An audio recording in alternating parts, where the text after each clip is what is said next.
Hello everyone, my name is the King of Candles and welcome back to the Minecraft Book Club, the series where I play Minecraft while talking about books. And today we're going to be talking about J.D. Salinger's Catcher in the Rye, specifically chapters 4, 5, and 6.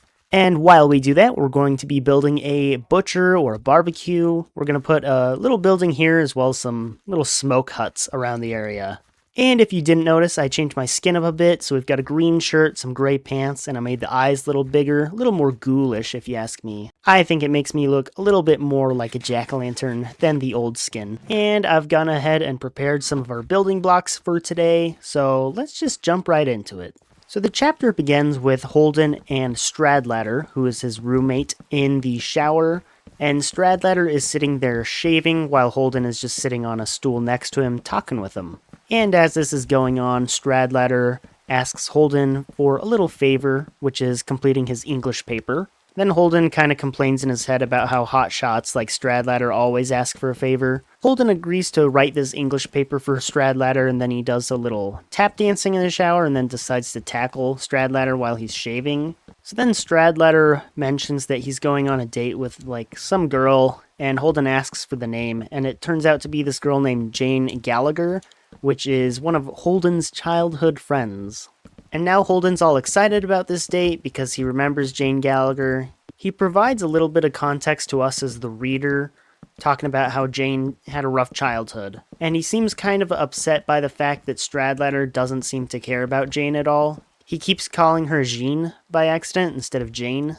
Once Stradlater leaves for his date, he decides to go to the movies with Allie, which is his sweet mate, and one of their other friends. They don't end up watching the movie at all, they're just there to eat food and play pinball. Holden also mentions that he doesn't really care about the movie at all, and this is mostly because he hates hearing the other two laugh. He finds their laughs really annoying. They get back to their dorm, and Allie kind of just lays down on Holden's pillow and talks about having sex with some girl even though he's a virgin. So Holden's like, alright buddy, you can say whatever you want. And after a while, Allie either leaves the room or gets kicked out by Holden. I don't really remember. Either way, Holden pulls out the typewriter and starts to get working on the essay for Stradlater. He decides to write the essay on his younger brother Allie's glove mitt, like for baseball, because his brother used to write poems on the inside of his glove. This younger brother, Allie, was a bright young kid who apparently had really red ginger hair, but unfortunately the kid got leukemia and died when he was really young. And Holden sorta recounts the night that Allie died, talking about how when he found out he went to the garage and punched out all the windows. Holden ends up finishing the essay, and Stradlater comes back, and he reads the essay that Holden wrote for him and gets really upset because he wanted it to be about something basic, but Holden isn't too upset about this because he's more occupied on what Stradlater did with Jane. Holden gets pretty frustrated over the fact that Stradlater won't say what he did with Jane at all, other than saying that they went into the truck of the baseball coach's son. Despite this, Holden is pretty confident that Stradlater gave her the time in this truck. This frustrates him so much that he has to go outside and smoke, so Stradlater kicks him out because he doesn't want smoke in the room. The chapter finishes off with Holden getting so frustrated about how Stradlater doesn't care about Jane or her well-being that much, so he goes back inside and he decides to tackle Stradlater, but he ends up losing. So that is a quick summary of chapters 4, 5, and 6, so we'll go a bit into the analysis of the book now. Now, I'm not quite sure how obvious it is to you guys, but Holden very clearly likes Jane. There's no other explanation for him getting that upset over, just Stradlater going on a date. Not sure why he, is trying so hard to not admit this, because it's very obvious to the reader, and maybe that's intentional. I'm sure there is the possibility that he just, cares about his childhood friend, but I think, given his, demographic, being a really young male, he probably definitely just likes her. It is also kind of annoying how little Stradlater cares about this girl, because he, doesn't even know her name. So I'm not saying that Holden isn't justified with being upset, it's just very obvious that he likes this girl.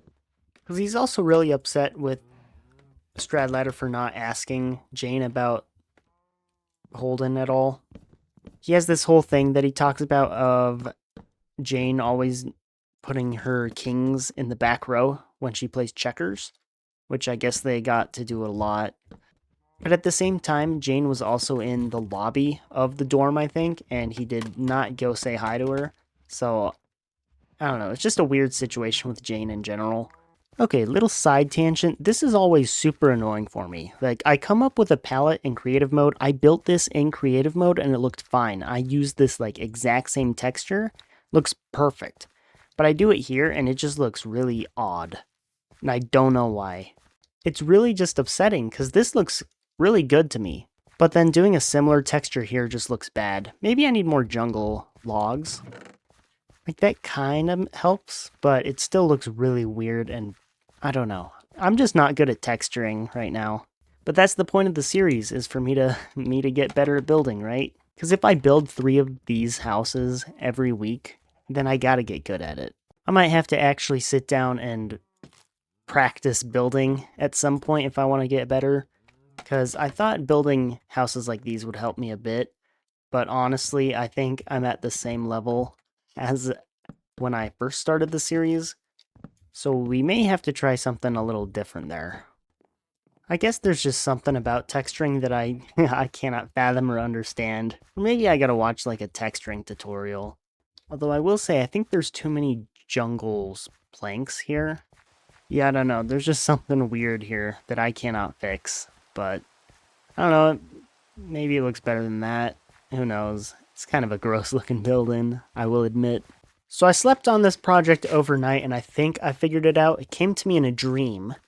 But I think we need to get rid of all these oak logs and just do jungle.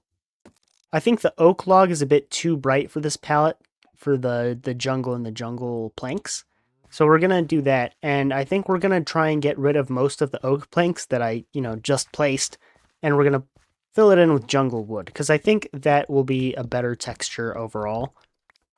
Like, that already looks better than this area, I think. Alright, so back to the book.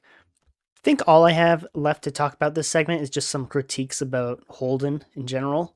First thing is that Holden really likes bothering people, but he himself really hates being bothered. We saw this last episode when Allie kind of just came into his room and started messing with stuff, and Holden was not into it. And he was complaining about it for a while. But here we can see him doing the exact same thing with Stradladder, and he's kind of a pest. So in what I assume is going to be a pretty popular trend in this book, Holden is a big hypocrite. So as much as he talks about hating Allie because of how much he bothers him, or, being bothered by people laughing at the movie theater, he himself is pretty bothersome. And personally, I would not enjoy hanging out with a guy like Holden. So I definitely think that getting rid of the oak logs and replacing a lot more of the area with the jungle logs helped a lot with the texturing here. Because this is kind of the texture we had before, and this is it now, which I think this is a lot better. Although we probably need a bit more jungle planks. Yeah, I'd say that's a vast improvement from earlier. So another thing I'd like to comment about with Holden is just how quick he is to violence. Just in these 3 chapters alone, he tackles Stradladder twice, which is a lot. I've never tackled any of my friends personally, but he just goes at it in this segment, and it's kind of absurd to me. There's really no reason for most of his violence. It seems to come out of nowhere, like when he was just tap dancing in the shower and decided to tackle Stradladder. That didn't make any sense to me when I read it, but he did do it. But he's really quick to just go and start beating people up for no reason, and that's something with his character, I'm sure, but I'm not the biggest fan of it. Although this book is set in the 50s, so maybe kids during that time were a lot more violent than they are today. I'd also like to make a quick complaint about Holden with the phoniness versus authenticity part of this book. He's already spent a ton of time complaining about people being phony, but then when people are authentic and are laughing at the movie theater, he just decides, oh, I hate this. People can't be authentic. I hate laughter. He's too picky with everything. He needs to just, understand that not everything is perfect. And part of that is just coming with age, because I think technically this is a coming-of-age story. He has to both think that something is authentic, and he has to like it for it to be anywhere near something he'd enjoy. So it's my general conclusion that nobody would actually want to be friends with Holden, at least today. If anybody talked like that today, they'd be told to go outside and touch some grass, because they need a sense of reality. I'm honestly unsure what Holden actually really likes, because he seems to hate everything so far. There's been very few things where he talks about liking it, except for his little brother Allie, I guess. Everything else is just miserable. So I think that's about it for this building. Of course, there's no interior yet, but we'll get to that eventually. I'll have a full episode on interiors. However, I do want to put one thing here.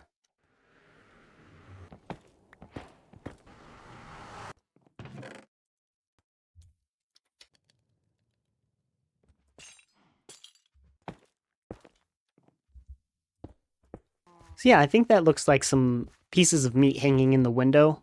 Sort of like what you'd have at a butcher or a barbecue.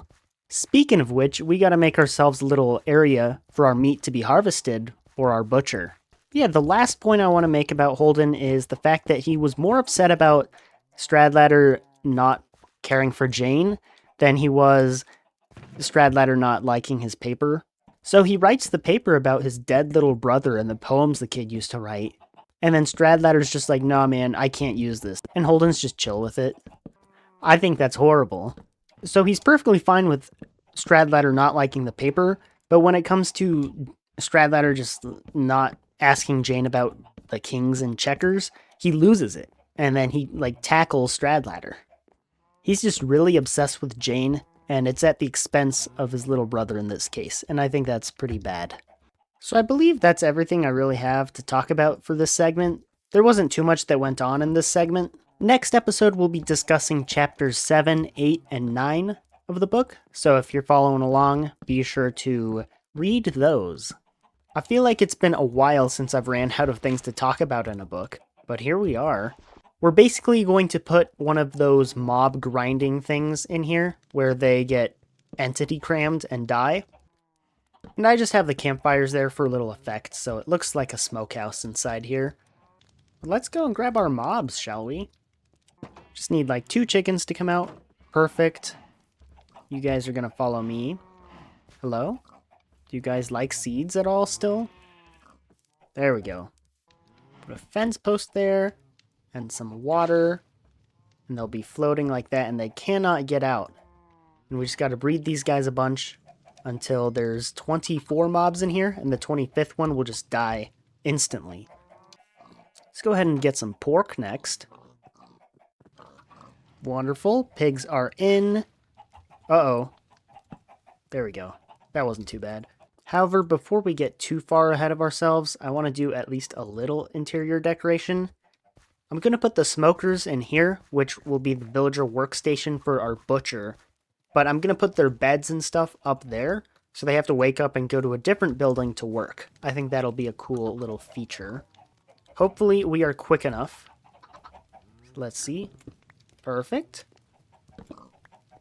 Next, we're going to grab ourselves some cows.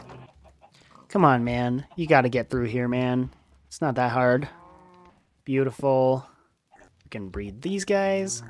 And lastly, we just need a couple sheep.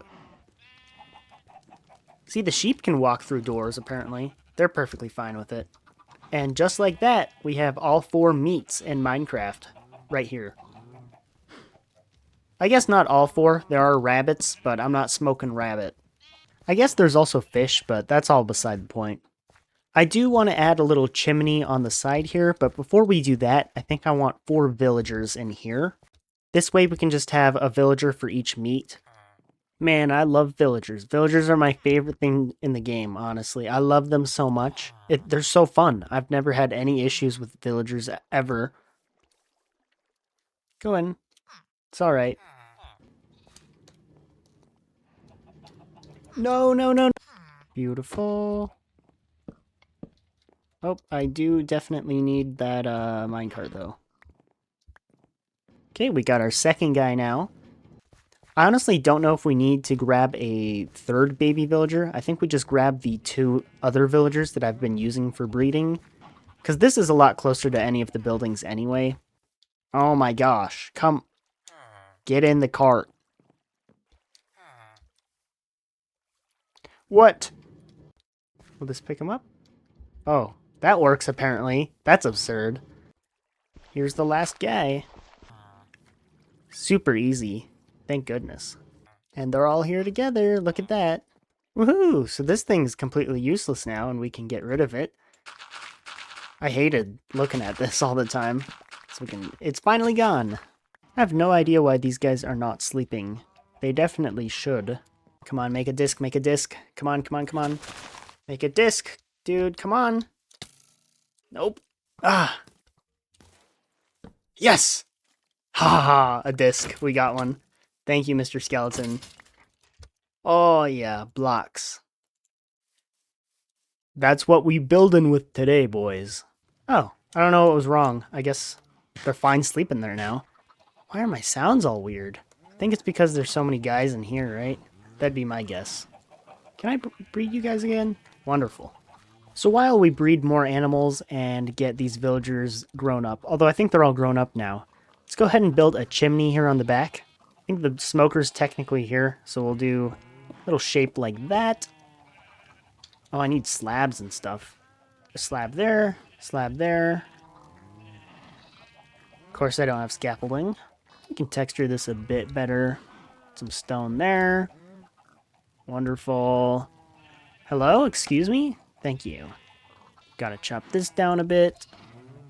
Do a couple stone and then... Yeah, there's no game sounds. That's crazy. We'll just do a campfire with some trapdoors. That's so odd.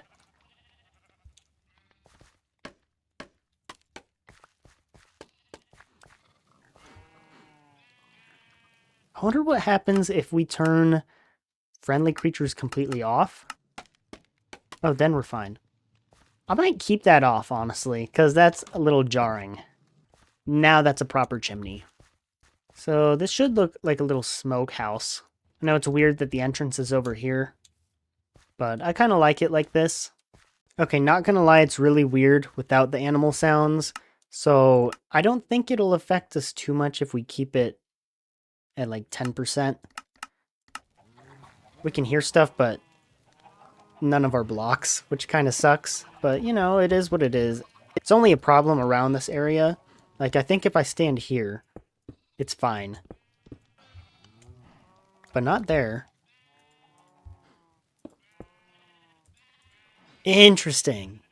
Honestly, when we're over here, it shouldn't affect us that much. I was looking at my little guide with villagers, and apparently... No, get down. But apparently they can't trade beef or mutton as their first trade. So my goal is to get one for chicken, one for pork, and then we'll just do this rabbit stew thing, I think. Just so they're locked in, and I think that means I can break this, and he stays a butcher. Perfect. So since there's only those two trades with the villagers, I believe what we're going to do is... No, get down from there. Now, this guy should be able to become a butcher as well. Right? Wonderful. So now we just need this guy to have the pork chop trade. Oh yeah, we got plenty of pork chop. I feel bad now because I wasted that first trade on the rabbit stew. That's fine. We take L's like that. So this guy will be locked in for this trade. But we'll have these two butchers for now, and we'll add some more later. Just want to make sure the area is completely safe before I let all the villagers loose. And I'm not sure if it's safe yet, especially because we got a music disc today, which we gotta listen to, of course. That's enough of that. Well, why won't you look at that? Oh, that's the hopper. We can breed these chickens now, and I believe there's enough in there that they should cram. Apparently not. But the others are like that. Really? I need more chickens? That seems odd. Especially because over here with the pigs, you know, we can breed them and you can hear them dying. It's because there's too many mobs in one spot. So now we have all their pork chops coming in. And that is just free emeralds, guys. Yeah, look at that. Perfecto. Genuinely have no idea what's going on with the chickens. It might be that they're allowed to float up, so they don't really interact, or they don't cram.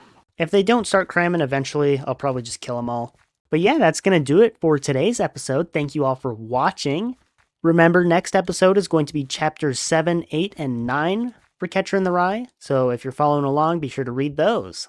And yeah, guys, I hope you have a wonderful day.